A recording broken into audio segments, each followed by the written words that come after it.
Halo, selamat siang. Halo Sobat Media. Selamat datang kembali di podcast Ngobrol Media. Tempat kita ngobrol santai, tapi tetap berbobot seputar dunia media dan jurnalistik. Aku Rehan, dan hari ini kita bakal bahas topik yang penting banget tapi sering dianggap sepele, yaitu kode etik jurnalistik. Nah, biar obrolannya sangat-sangat menarik dan seru hari ini, aku nggak sendirian guys. Sudah hadir, ada tiga narasumber kita. Yang pertama ada Al-Hafi. Halo Mas Rehan, kabar baik nih. Terima kasih udah mengundang saya ke podcast hari ini. Baik, Alhamdulillah. Yang kedua ada Khairul Yani. Gimana kabarnya Khairul Yani? Halo, juga senang bisa ngobrol di sini Mas Rehan dan teman-teman. Baik, Alhamdulillah kabarnya juga baik. Yang ketiga ada Haidar. Gimana Haidar? Kabarnya Haidar? Halo semuanya, semoga obrolan kita hari ini bermanfaat. Baik. Semoga obrolan kita bermanfaat hari ini ya. Nah, tadi kan kita membahas tentang kode etik jurnalistik. Sekarang aku nih mau membahas bagaimana sih pengertian dari kode etik jurnalistik itu sendiri gitu. Bagaimana sih dari tanggapannya Al-Hafi gimana? Apa sih itu pengertian dari kode etik jurnalistik sendiri? Oke, ya kalau menurut saya sendiri ya, menurut pribadi saya itu kode etik itu sebenarnya itu bisa dibilang sebagai pedoman atau aturan moral bagi jurnalis dalam menjalankan tugasnya. Dan terlebih lagi isinya itu mengatur bagaimana jurnalis mencari, mengolah, dan menyampaikan informasi agar tetap akurat, berimbang, dan juga bertanggung jawab, Mas Rehan. Oh, berarti tadi pengertian dari kode etik jurnalistik sendiri itu ya kayak bagaimana gitu kan sebagai pedoman atau aturan moral bagi jurnalis yang menjalankan tugasnya. Berarti ini bukan cuma soal aturan tertulis saja ya Mas gitu Mas, tapi juga sikap ya kan? Betul.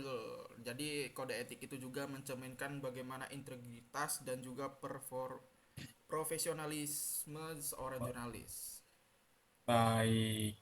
Itu tadilah kayak bagaimana sih pengertian dari kode etik jurnalistik sendiri itu menurut Mas Halafi. Selanjutnya dari Mas Yani gimana nih pengertian dari kode etik itu sendiri?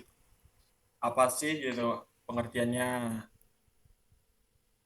Oke, kalau dari kode etik jurnalistik ya, kalau menurut saya pribadi itu karena media punya pengaruh besar terhadap masyarakat. Kalau jurnalistik tidak berpegang pada kode etik, bisa muncul berita bohong, hoaks, atau pemberitaan yang merugikan pihak tertentu. Seperti itu. Kode etik membantu menjaga kepercayaan publik terhadap media. Juga seperti itu. Berarti tadi kan kode etik kan berpengaruh nih dalam dunia media kan? Apalagi terhadap masyarakat nih yang harus berpegang pada kode etik juga ini kan.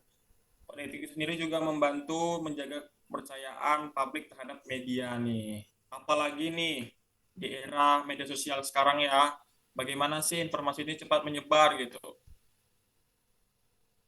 Baik, kalau itu bisa dikatakan benar. Justru di era digital, kode etik makin penting supaya jurnalis tidak asal cepat, tapi mengorbankan kebenaran. Seperti itu. Hmm. Baik nih, tadi kan dijelaskan nih dari sisi dari Mas Heroyani, sekarang dari Haidar nih, bagaimana sih kayak kode etik itu sendiri dan apa aja gitu yang sering terjadi pada saat ini? Baik, Silakan. menurut saya yang paling sering itu berita tidak berimbang. Nah, terus tidak melakukan konfirmasi, mencampur fakta dan opini, atau membuka identitas korban tanpa izin, terutama korban kekerasan. Hmm. Berarti tadi kan kode etik sendiri kan yang kayak pada saat ini yang paling sering itu adalah kayak berita tidak berimbang, terus melakukan konfirmasi, serta mencampur fakta dan opini, dan membuka nih identitas korban tanpa izin, terutama korban kekerasan ya. Dan kalau itu pun terjadi, apa sih kira-kira dampaknya gitu? Nah, dampaknya ini bisa besar. mulai dari merugikan narasumber, menyesatkan publik, sampai merusak citra media itu sendiri. Wah, ini sangat-sangat materi yang sangat menarik banget nih. Bagaimana nih tanggapannya tentang kode etik jurnalistik sendiri tuh buat teman-teman semua nih? Gimana dari Halafi, Hairul Yani, baik maupun Haidar, gimana? Hmm. Sebenarnya kode etik ini sebenarnya sudah terstruktur ya dari lama gitu ya. Dan Hmm. juga sebagai orang-orang ataupun muda-mudi yang ingin terjun ke dunia jurnalis, pertama-tama ya kita juga harus mempelajari tentang yang namanya kode etik, di mana kode etik itu adalah salah satu tameng bagi para jurnalis ketika membuat berita atau menyebarkan berita. Jadi tidak asal menebar atau membuat berita saja, tapi kita harus tahu ranahnya itu berita mau kemana arahnya. Jadi kayak nggak sembarangan lah kita untuk menyebarkan sebuah berita tanpa mementingkan sebuah etika gitu, menurut saya gitu ya. Iya, baik, baik.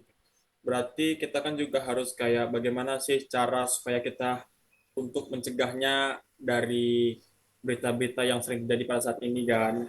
Nah, terus bagaimana nih cara penanggulangannya nih supaya eh, penyebaran berita itu tidak secepat penyebaran luas di luar sana itu gimana caranya?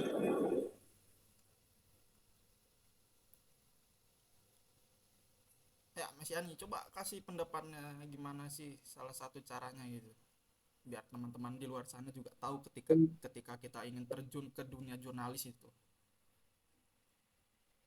Ya, untuk itu intinya salah satunya itu adalah bisa bertanggung jawab ya. Bisa bertanggung jawab bukan hanya untuk menulis berita saja.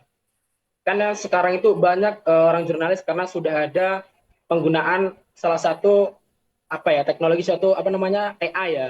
Itu jurnalis itu banyak yang menggunakan itu bukan dengan pemikiran atau cara inilah ya seperti itu mungkin karena mungkin mereka tuh memikirkan bahwasanya penggunaan AI ini salah satunya itu untuk memudahkan. Bahwasanya itu kan ini ya bukan satu hal apalagi dia itu adalah seorang jurnalis harusnya bisa merangkai sendiri, bisa menulis sendiri seperti itulah.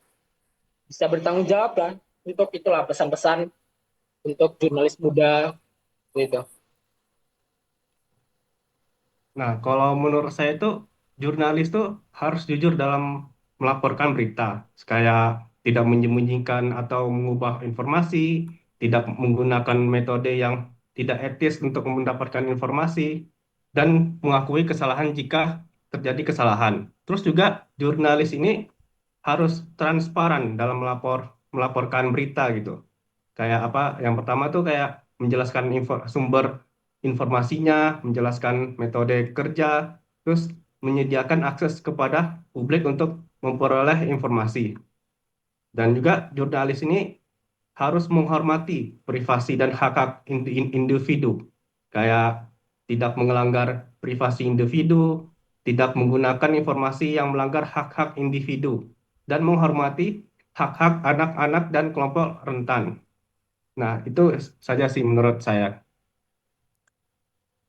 Oh, berarti pada hari ini kita sudah bahas tentang bagaimana sih kode etik jurnalistik sendiri itu bukan sekedar aturan, tapi juga sebagai fondasi nih, fondasi utama di dalam dunia jurnalistik sendiri. Tanpa kode etik, media ini bisa kehilangan arah dan kepercayaan publiknya. Dan aku juga sebagai host mengucapkan terima kasih banyak nih buat teman-teman semua yang sudah bisa menyempatkan waktunya untuk membahas tentang bagaimana tadi pengertian dari kode etik itu sendiri, terus bagaimana tadi terus juga pencegahannya.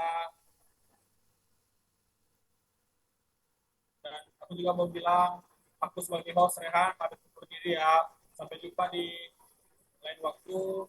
Selamat siang semuanya. Selamat siang Mas Siang. Rehan, terima Selamat kasih. siang.